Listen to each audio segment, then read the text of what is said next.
বোর্ডটা ভালো করে বোর্ডটা যেন ভালো করে দেখা যায় সেটা বোর্ডের মধ্যেই আছে। আচ্ছা 7 কে 5 এর সাথে কম্পেয়ার করলে আমার স্মল কে হয় 5 হ্যাঁ ধরেন মিন আমি ধরে নিলাম কত 5।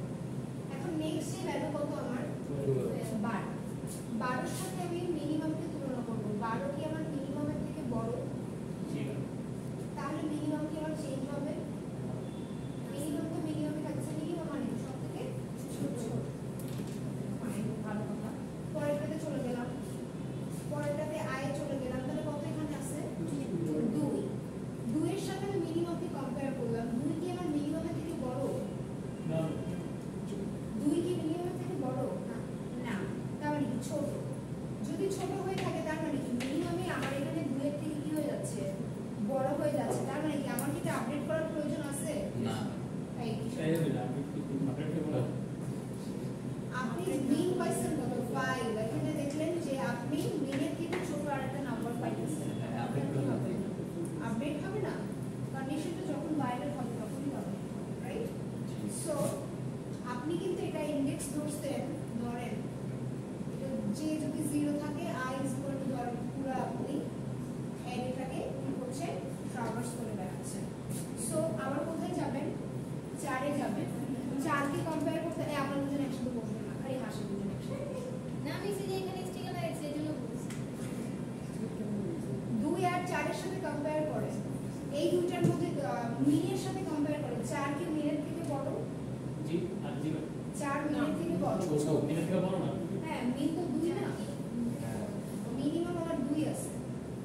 4 মিনের থেকে যদি বড় হয় তাহলে মিনিমাম আর কি হবে না আপডেট হবে না তার মানে সবথেকে স্মলেস্ট এলিমেন্ট পাই গেছে তার মানে এই স্মলেস্ট এলিমেন্টটা তাহলে কোথায় যাবে সামনে 0 একদম কোথায় হবে তাহলে 2 কোথায় যাবে বলুন তো এখানে যাবে আর 2টা কোথা থেকে আসলো এইখানে তাহলে এই দুটোকে আমরা কি করে দেব সোয়াপ করে দিলাম রাইট এখানে কত চলে আসবে 7 চলে আসবে বুঝে গেছে এখন সেম তাহলে এই পজিশনটা কি হবে অলরেডি সলিড তাহলে কি করব এই পজিশনে আমাদের নেক্সট ইনডেক্সিং কত 1 তাহলে নেক্সট সেকেন্ড স্মলেস্টটাকে আমরা কত নম্বরে পজিশনে বসাবো 1 নম্বর পজিশনে বসাবো মানে 1 নম্বর ইনডেক্সিং এ বসাবো তাহলে ধরেন 5 ওকে 5 কে ধরলাম আমি 5 এর সাথে কম্পেয়ার কাকে করছি 12 কে তাহলে দুটোর মধ্যে সবথেকে ছোট কে 5 5 কে আমি শুরুতে আমি 5 কে মিন ধরে দিলাম ঠিক আছে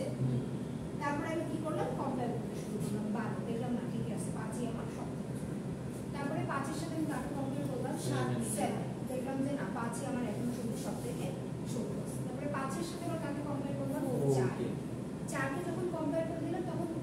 ওইটাই তো এরপর তো আর কোনো নাম্বার আছে না না তাহলে ওইটাই আমার কি নেক্সট স্মলেস্ট তাহলে এখানে কত হবে 4 হবে 4 টাকে আমি কোথায় করব 5 এ সোয়াপ করব মানে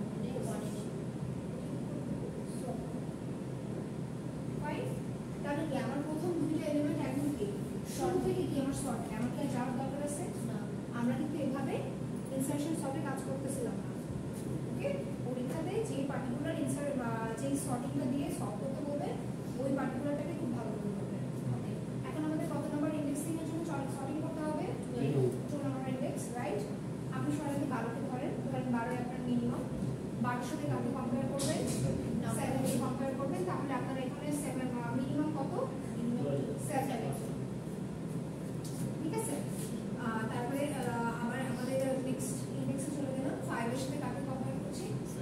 7 কে কম্পেয়ার করছি তাহলে মিনিমাম কি হবে দাদা আমার 5 তাহলে 5 টা কোথায় ছিল এখানে ছিল এর সাথে কাকে সোয়াপ করব আমরা 12 কে কারণ 12 যে পজিশনে আছে সেটা কি 2 ইনডেক্স আর এখানে আসবে তাহলে এখানে কত যাবে আপনার 5 আর এখানে কত আসবে ইনডেক্সে 12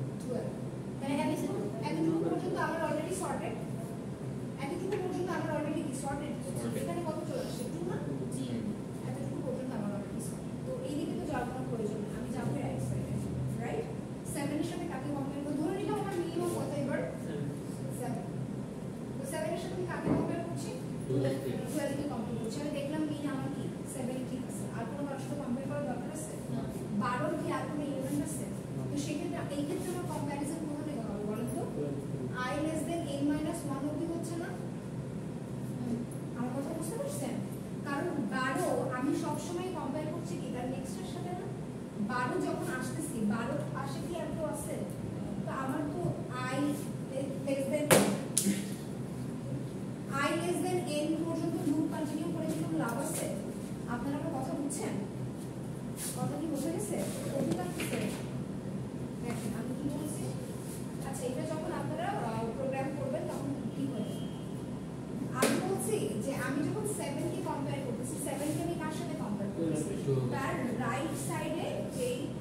এলিমেন্টটা আছে ভ্যালুটা আছে তার সাথে কম্পেয়ার করতেছি। 7 কে আমি কম্পেয়ার করতেছি কার সাথে? 12 এর সাথে কম্পেয়ার করতেছি। 12 এখানে আমি যখন আসবো 12 কি রাইট আর কিছু আছে? না। তো আমি 0 1 2 3 তাহলে কত নাম্বার ইনডেক্স অবধি আসলাম? n এর ভ্যালু কত এখানে? হচ্ছে 4 ধরেন লাস্ট নাম্বার একদম n - 1 তাহলে কত হচ্ছে i less than 3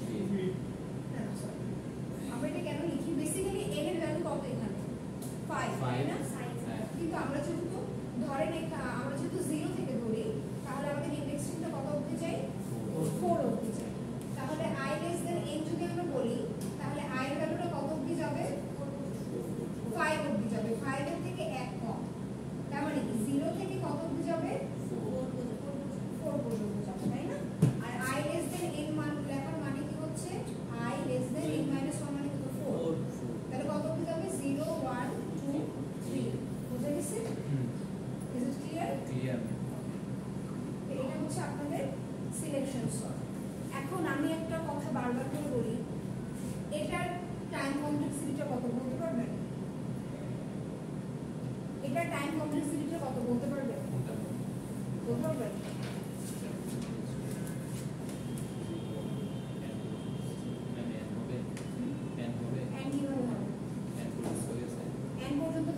কয়বার গেছে একবারের মধ্যে গেছে আপনি এই দুই ভ্যালুটাকে সবার সাথে মানে এই সবাইকে চেক করছেন না মেইন ভ্যালুটা একবার করে চেক করছেন না ইনডেক্সের জন্য ভালো করে বোঝেন এখানে দুইটা লুপ খাটছে না হ্যাঁ একটা গেছে কি আপনার ইনডেক্সের জন্য পুরোটা আর একবার প্রত্যেকবার আপনি মিন চেক করছেন এখান থেকে তাই না so basically in all type of cases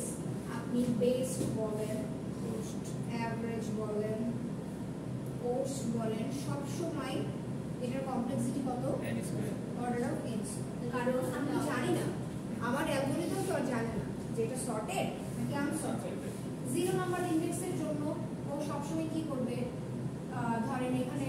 মিন কাকে ধরে নেবে 2 কিন্তু ও 4 এর সাথে ডেফিনেটলি কম্পেয়ার করবে আবার 5 এর সাথে কম্পেয়ার করবে আবার 7 এর সাথে কম্পেয়ার করবে আবার 12 এর সাথে কম্পেয়ার করবে যখন তোকে পাইতেছে না তখন ওদের জিনিস ওকে পাই কোনো কিছু তোমার চেঞ্জ করতে হচ্ছে না কিন্তু এই দুই স্টেপটা তো দুইবারই হচ্ছে মানে কি দেখেন লুপটা এখানে কিভাবে গেছে যে আপনি প্রথমবার যে লুপটা চালাচ্ছেন আপনি কি করতেছেন for i is equal to 0 i less than কত n - 1 i plus plus এর ভেতরে যে লুপটা আছে সেটাকে আপনি কি করতেছেন ধরেন আপনি যে is equal to 0 থেকে বললে কোনো সমস্যা নেই কারণ নিজের সাথে নিজে কম্পেয়ার করলে মিন ভ্যালু তো আপডেট হয় না বুঝছেন i less than n minus 1 কিভাবে নেন হ্যাঁ i less than n এটা minus কি আমি বুঝাইলাম না আপনাদেরকে ঠিক আছে এটা কতদূর অবধি যাবে n অবধি যাবে না বুঝেন নাই এই আপনার এই ইনডেক্স আপনি যে কম্পেয়ার করতেছিলেন এটা কি n অবধি গেছে না বোঝা গেছে আমার কথা বা এটা আপনারা যদি করতেও চান আপনারা এখান থেকেও করতে পারেন এভাবে করতে পারেন i plus 1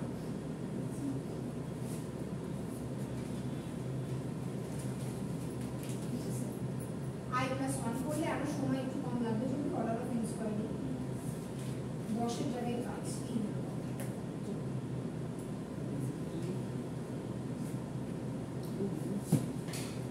তো i ভ্যালু যখন আমার কি i ভ্যালু যখন আমার 3 j ভ্যালু তাহলে আমার তখন কত 4 which is কত 4 মানে 4 less than 5 ঠিক আছে না কন্ডিশন বুঝা গেছে আমার কথা বুঝছেন আপনারা খুব অল্প কিছু সংখ্যক স্টুডেন্ট